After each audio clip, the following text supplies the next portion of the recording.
Hey and welcome. I'm Laura Live Namasturm Yoga. This is going to be a yin and stretch practice.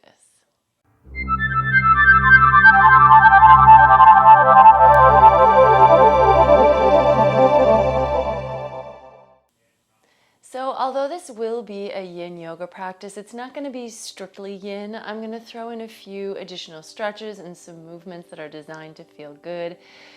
Yin practices are a chance to really slow down and stretch deep, focus on your breath, and just some inner quiet. We're going to move to the floor, so go ahead and come to your back. And when you get there, you can bring your knees into your chest, maybe rock from side to side a little bit or roll the knees around. Anything would feel good, kind of massaging the low back. Relax your head and shoulders. And then we're just going to curl into a ball, bringing the nose up towards the knees. You can grab your shins and tuck in.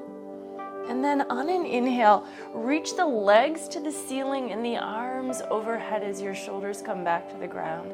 And then exhale, curl in, and you can follow the breath here. Inhale, reaching out and up. And exhale, curling in. Just gentle movements.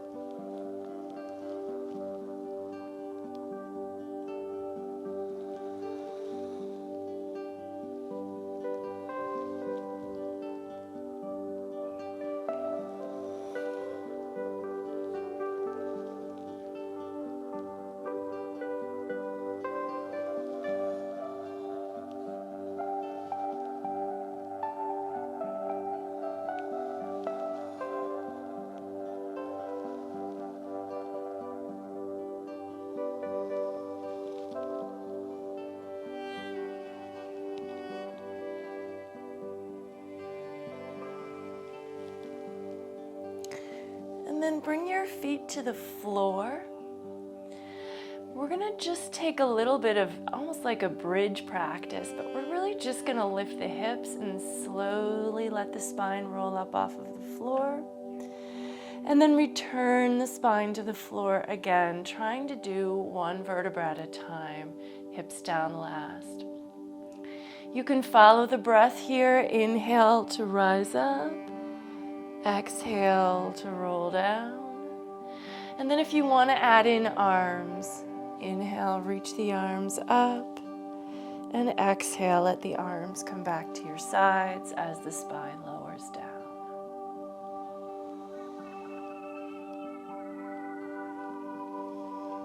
Again, this should feel good. It's not anything extreme. We're just letting the body move with the breath.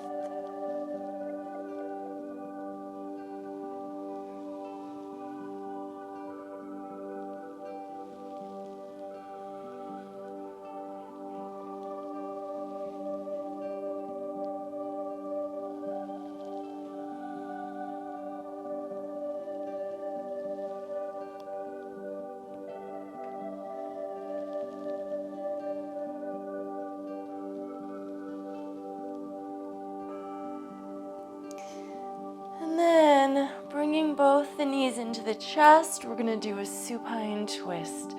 So let the knees fall one way and the head turn the other. I'm letting my legs go right first and my head turn to the left.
All right.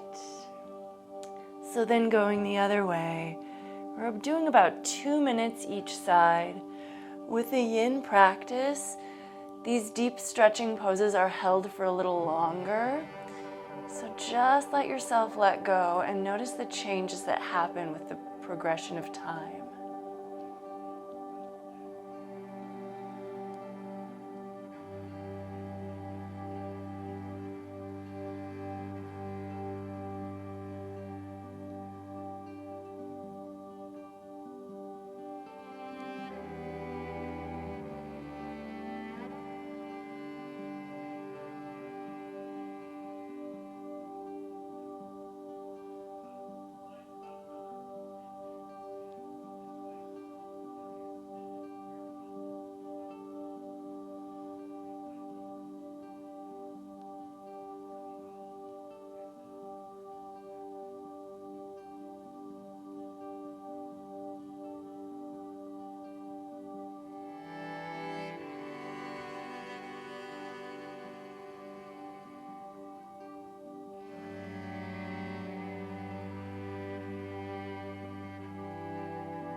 And come back through center. We're going to roll up, or you could roll to one side and use your hands to help you, however you can get up. And we're going to move to a squat position. So for this, if you can, have your feet parallel, and then the knees will end up over the toes. If your heels come up, it's okay. If you really have a hard time squatting, you could allow your hips to just drop to the floor, the sit bones down, that's fine. But wherever you are, see if you can just curl in, bring your arms around your shins, tuck your chin.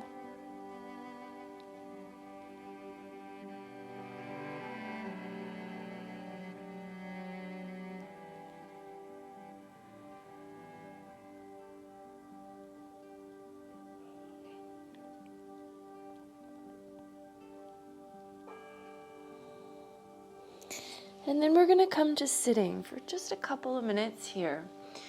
And what we're going to do is just work a little bit with the neck and the chest and the breath. So see if you can just bring the hands behind the head, let the elbows go wide. Now on an inhale, widen the elbows and press the head back into the hands, maybe lift the heart. And then on an exhale, go the other way. So tuck your chin, let the elbows come together. Inhale, widen, open the heart. Exhale, curl in. You can add like the lower back here if you want to, but I think focusing more on that upper back area, chest, shoulders, neck.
All right, let's move to butterfly pose.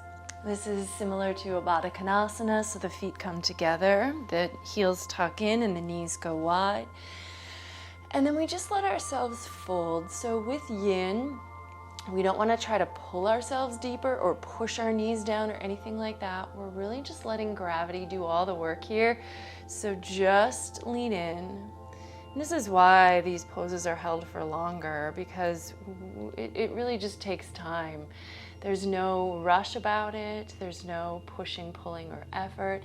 It's just a lot of willingness to let go as easily as you can. And this way we stretch deeper than just muscles. We can start to get into some of our connective tissue, ligaments, tendons, even joints that those things don't really generally want to move or stretch or open too much, but with a little bit more time, the aim is at least to be able to reach some of those targets just a bit more.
Okay, so because these stretches might feel a little deeper, you can come up really slowly and carefully.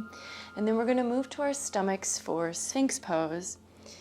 This is Sphinx seal, actually, so we can start with Sphinx where the forearms are on the ground. Lengthen the legs behind you. Let your chest just kind of drape from your neck to your navel. We can do a little bit of head, neck movement here, just kind of, again, touch in with the neck. So just gently dropping the chin to the chest, and then slowly bringing your head back up and maybe arcing it back and down. If this feels good to you, if it doesn't feel good to your neck to move your head in this way, just keep your neck in a neutral position.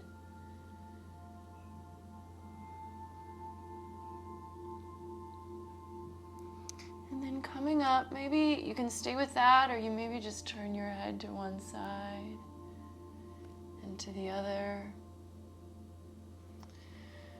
And you can stay with this movement if it feels good, but ultimately in this pose, the position for the head is just with the neck relaxed, so it just drops down.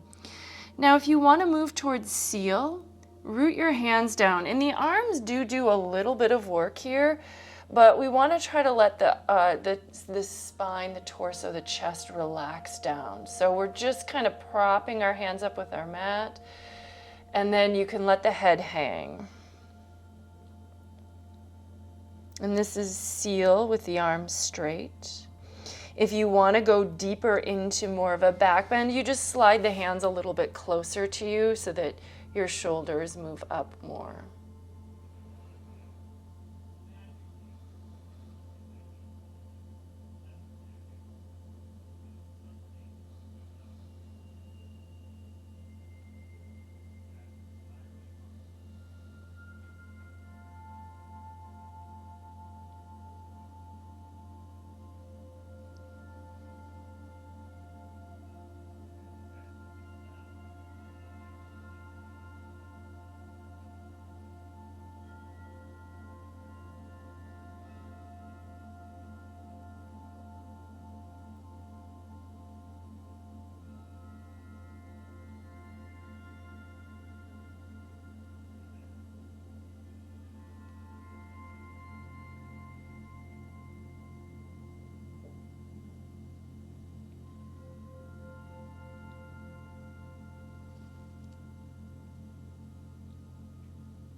All right.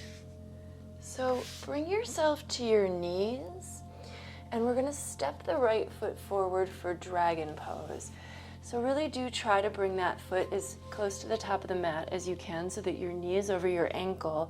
The left leg's going to extend behind, and then create enough space so that your right shoulder can drop inside of your right knee. You might start with hands on the floor, propping you up here into this lunge. As you're able to go deeper, you're going to start to move to your forearms. Maybe just one forearm, maybe the other one doesn't go down, but gradually, as you sink into this pose, you might be able to get both forearms down. Relax your neck here so the head can just hang, and then just try to give up the weight of the body without letting the knee drop too much out to the side.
As we move into the last minute of the stretch, if you want to add a twist, and this isn't classic to this pose, but it might feel nice, if you're with your left arm down, just take the right arm up.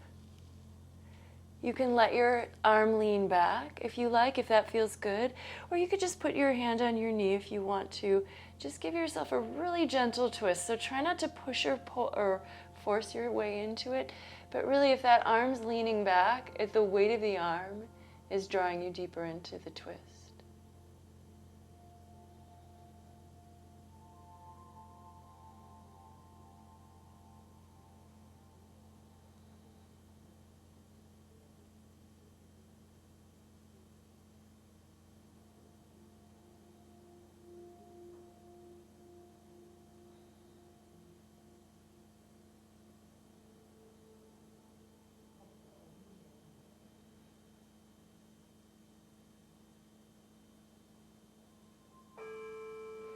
And then we're going to switch sides.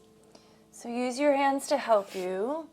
Move the right knee back, and then we'll step the left foot forward. So starting with the lunge, and that be sort of the priority before we start to think about the twist. Left knee over ankle, the hips can sink forward. If this back knee is giving you any problems, you can always fold this side edge of your mat or put a towel or something underneath it to give a little extra padding there. Left shoulder inside the knee as you start to sink down. Maybe some weight can come to your forearms if possible. Let yourself just drop nice and low here.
And then you might start to think if you want to add in the twist, if you did on the first side, try to do, mirror what you did on the first side. Maybe taking your weight just to that right arm, Taking the left arm up, leaning it back. If it's too much, you can always come back out of it. And then just make sure your head is someplace where your neck feels comfortable. So if it feels good to look up, great. But if that does not feel good for your neck, just turn your head in a way that is a little more sensible for you.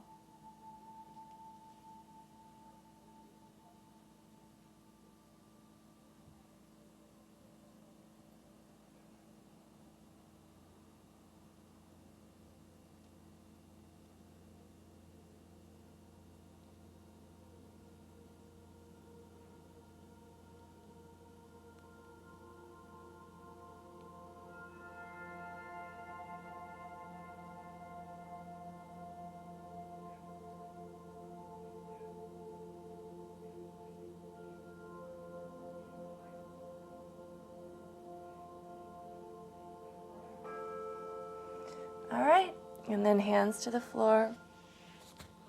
Move the left knee back. And now let's go to child's pose. So widening the knees, feet together, hips to the heels. This completely relax. So they should be able to just completely rest in this pose, let go of the weight of the body, forehead to the floor.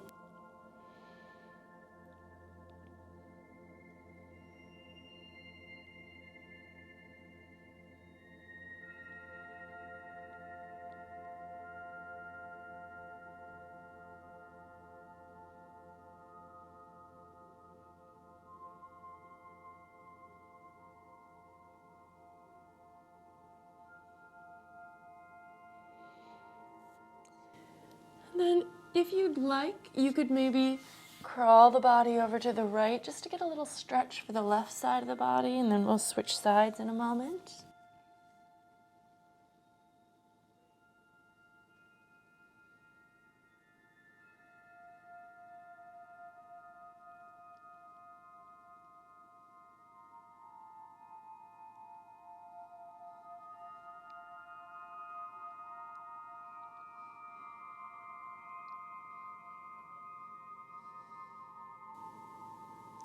And if you walked yourself to the right, then just back through center, walk yourself over to the left for the last little bit.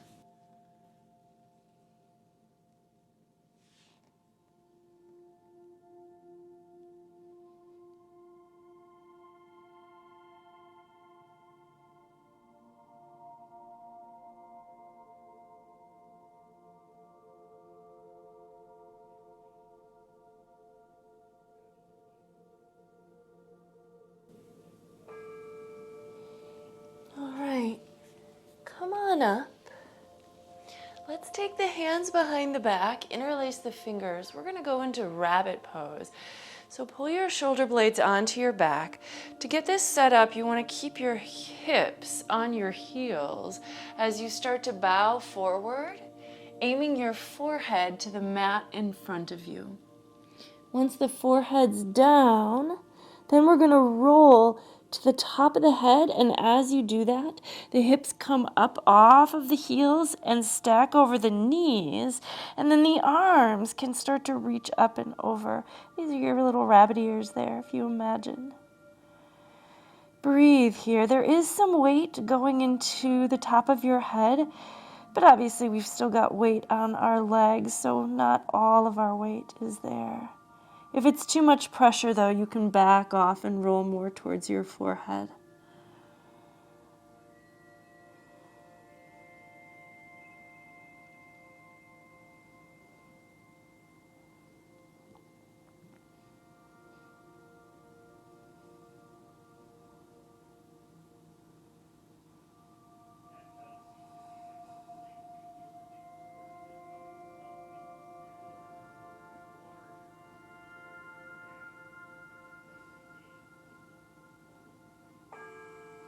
All right, and then to come out, obviously just roll to the forehead and drop your hips back to your heels and come on up. Our next pose is going to be saddle pose. So this is similar to Virasana or hero pose. So you will just separate your feet here and try to sit between your feet. If that's not possible for you, you could sit on a block or put a book or something underneath your sit bones so that your sit bones are actually resting down. And then if you're able to actually get your hips down flat, then you might choose to start walking yourself back. Maybe propping on forearms, puffing up the chest, maybe the neck releases the head behind you.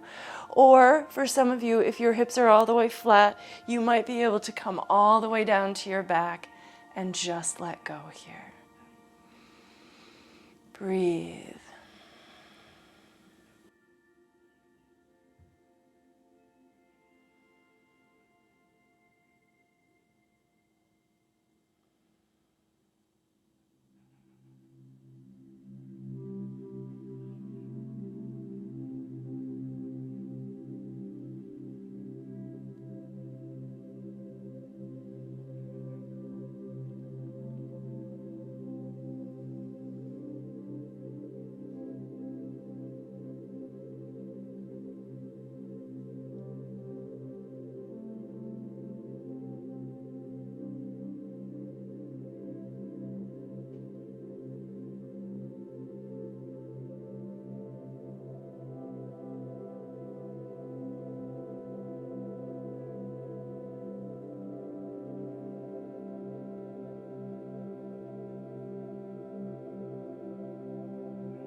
All right.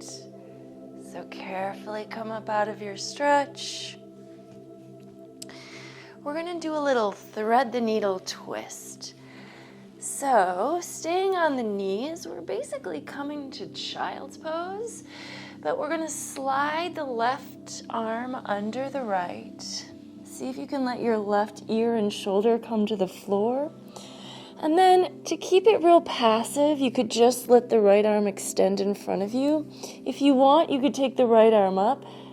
If you're able, rotate the arm and bring it behind you and let the back of the hand rest on your tail or even wrap around behind you for almost like a little bind here.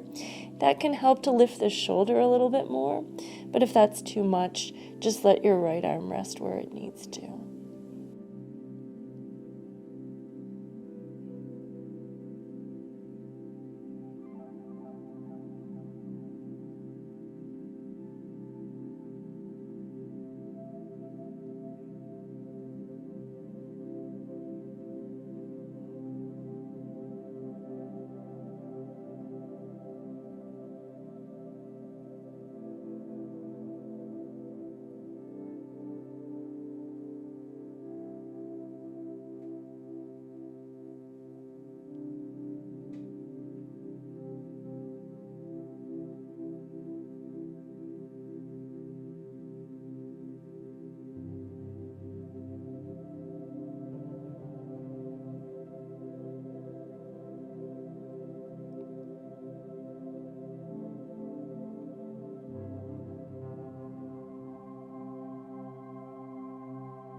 Okay, so untwist and switch sides. So left hand is going to be forward, the right arm will slide under, right ear and shoulder to the ground.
All right.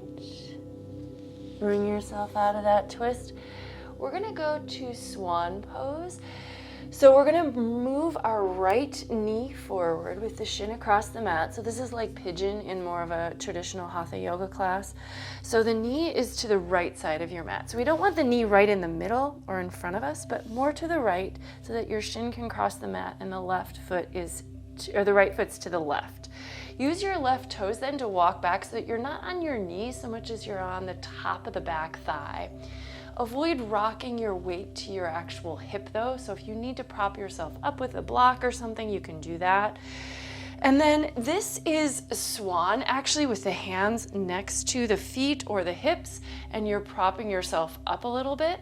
So you can stay here if this feels good to you. Otherwise, sleeping swan is the one where we actually fold down and get more of that passive stretch for the hip. So starting maybe with your forearms down, but gradually you might find you can give up more of the weight. So don't feel like you have to rely on those arms to prop you up. Those are there for you though. If you go too far and you're like, oh, this is too intense, if you walk your hands out, you can come back to forearms. But if you're able to just walk the hands out, lengthen yourself or lay down, maybe the forehead comes to the floor, just try to let go here. Give in.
Walk your hands in to bring yourself back up.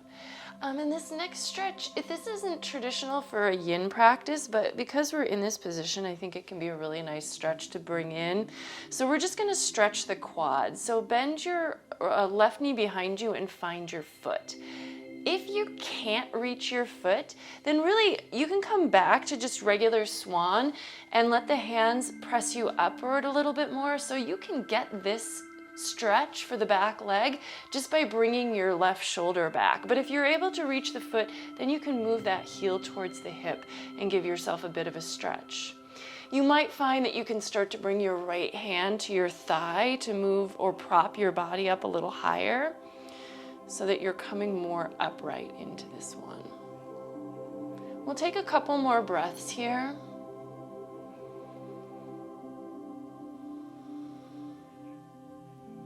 And then we're gonna let go of that back foot and actually roll to the right hip.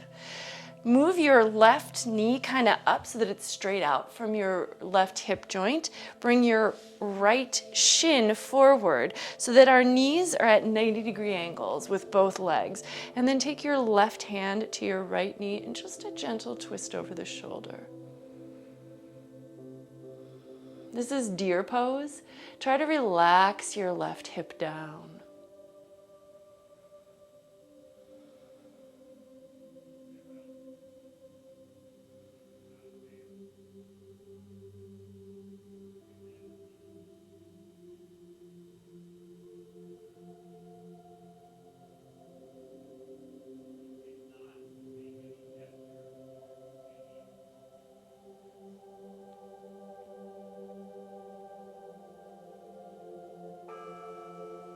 All right, so let's come out of that and we're really just gonna switch sides. So if you wanna just let yourself rock all the way to your right hip and then just change it up, bring that left shin forward.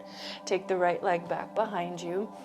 Make sure you don't keep your weight on your left hip, although if you're on your left hip and you want to use that to move your shin further forward so it really is laying across the mat, go for it. But then make sure you're coming back up so that you're on the top of your right thigh.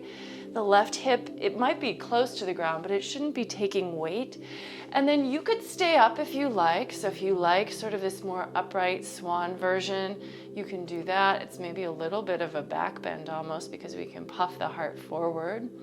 But then when you're ready to go into a deeper version of the hip opener, start to walk your hands out, maybe come to your forearms, maybe walk them further out, maybe come to your head.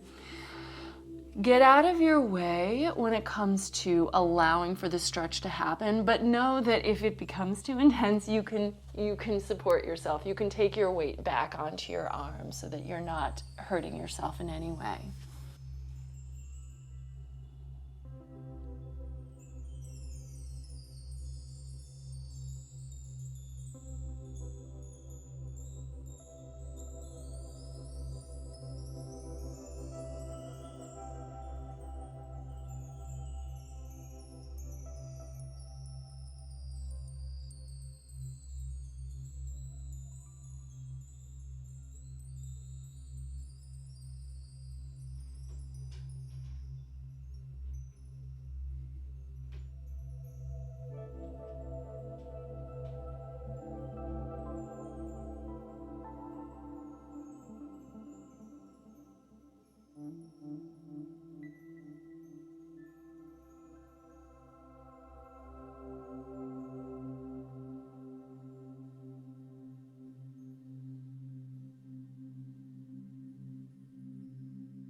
Okay, come up.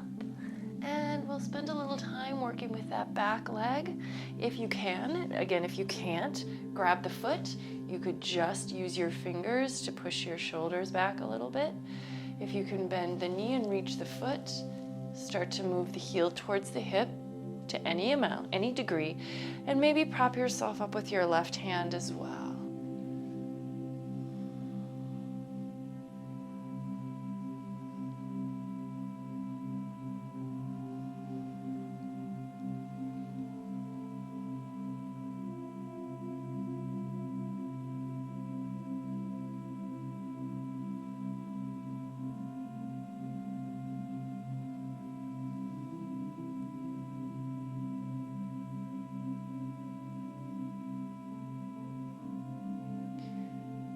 And then when you're ready to let that go, let's take our little twist. This is deer pose. So you want to rock to your left hip, move the left shin forward, so you've got a 90-degree angle, and then move your right leg forward with the shin along the edge of the mat, so you've got a 90-degree angle, and then we're twisting to the left. So right hand to the left knee, turning over that shoulder, try to drop your right hip down.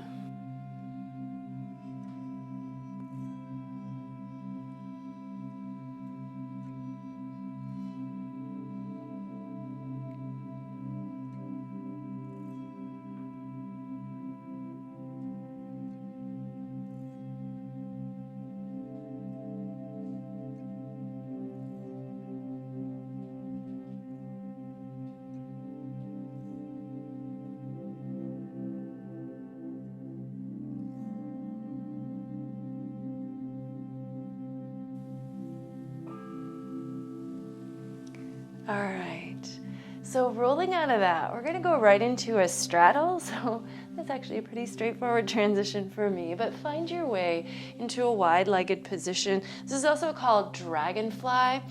A little different from like a classic hatha class where we would try to flex the feet hard and engage the quads. Here we're just gonna let the legs be really relaxed and just allow yourself to sink down. Maybe walking the hands forward, maybe letting your neck release your head, and just let go here.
Okay, so coming up out of that one, we've got one more stretch. So we're really just going to bring the legs together, and this is just a seated forward fold.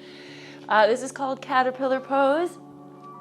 Similar to the last pose we did, we want to avoid stabilizing or strengthening the muscles of the legs. So we're really just going to let things go, and instead of toning the legs, we're going to soften, release, and then just give in. So gravity is taking the weight of the upper body, and as it does, we're going to come closer to our legs. If you're easily able to reach the feet and it's comfortable to hold on to them, that's fine. But what we don't want to do is use the feet to pull ourselves deeper in. Just see if you can let go. This, of course, it's just a different style. It's not like, engaging the muscles and using a little bit of effort is wrong. It's just not the Yin style. So this is what we do with Yin. Just try to ease up and let go. And we'll be here for a little longer. So breathe.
Okay, bring yourself back up. So that's the practice that I have for you today. However, Shavasana is always important at the end of a practice. So I encourage you to now take your time moving to your mat, laying yourself flat, letting go of the weight of your body. Try to spend 5 to 10 minutes in Shavasana, and I want to just give you that time on your own. So I don't think you need me to demonstrate Shavasana for you, but if you want to put on some socks or a cozy sweater, dim your lights, put on some music for yourself so that you can really have that full experience, please do so. I'm going to end from here with you though. So the light in me recognizes and honors the light in you wherever you are. Thank you so much for joining me today and sharing this practice. Namaste.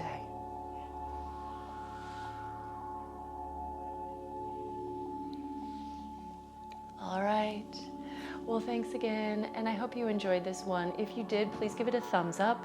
Don't forget to subscribe to my channel. Let me know if you have any questions or comments, all that good stuff. And I'd love to see you again, so I hope you'll join me next time. Bye-bye.